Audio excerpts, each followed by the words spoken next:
दिवाळीची तयारी सुरू झाली।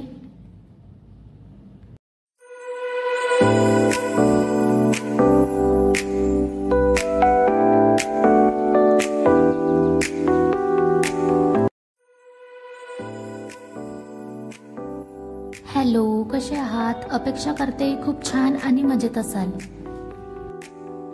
सकाळी सकाळी मी चालली आहे किराणा घ्यायला। दिवाळी जवळ आली आहे आणि आज संडे आहे, सुट्टीचा दिवस, म्हणून मग आज किराणा आणायचं ठरलं। आम्हाला डीमार्ट मधूनच सर्व घ्यायचं होतं, दिवे, कॅन्डल्स वगैरे, पण आज संडे असल्यामुळे तिकडे खूप गर्दी असते, म्हणून मग घराजवळच केपीएन मार्ट आहे, तर इकडूनच किराणा घेतला। काही भाजीचं हवं होतं तर ते सुद्धा इकडेच घेऊन घेतलं आणि भाज्या सुद्धा इकडे छान मिळतात आणि फळं पण एकदम फ्रेश मिळतात,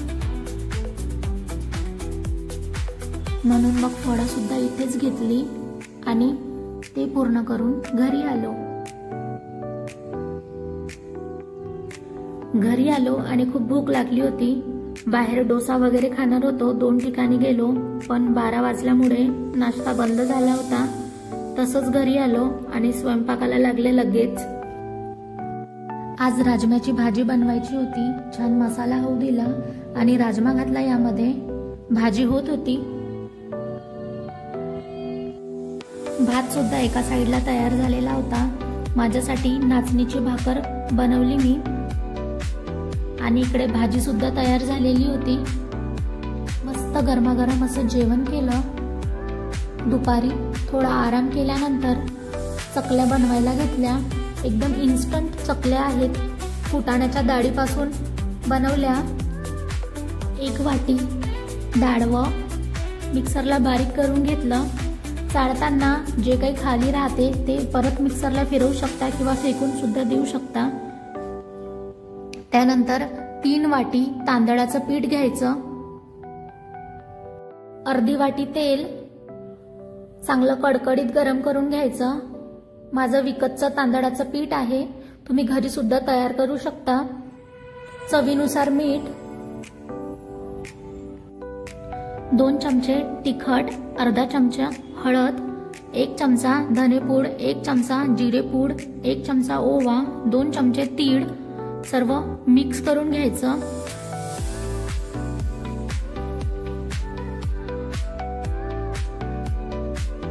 मिक्स केल्यानंतर गरम तेल यामध्ये घाला।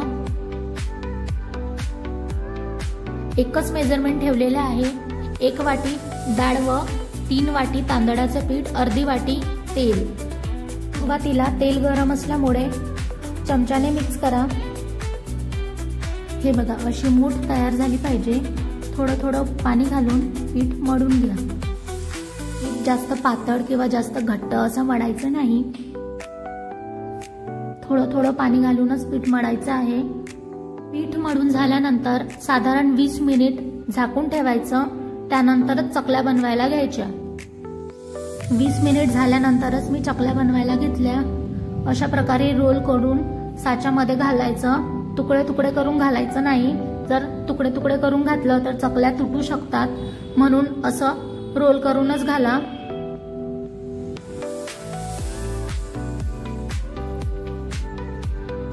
आता मी 3 प्लेट घेतल्या आहे, त्यावर चकल्या वळून दाखवते।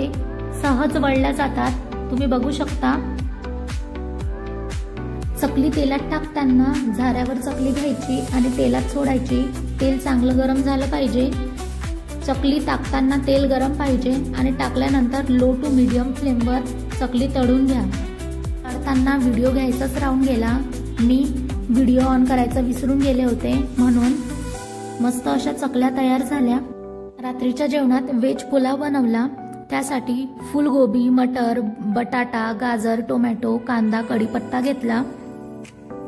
पुलाव व्हाईट कलरचा करायचा होता, म्हणून मिरची, कोथिंबीर, आलं, लसूण बारीक करून घेतली। फोडणी देताना 1 तेजपत्ता, 2 मिरी, 1 लवंग घातली। कांदा, कढीपत्ता घालून परतून घेतलं, मग बारीक केलेली मिरचीची पेस्ट घातली। नंतर सगळ्या भाज्या यामध्ये घातल्या। भाज्या परतून झाल्यानंतर मसाले घालायचे।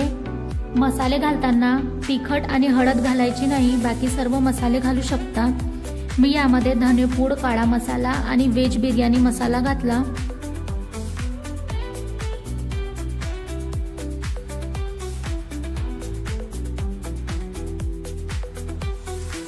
दोन मिनिट मसाले परतल्यानंतर यामध्ये तांदूळ घातले।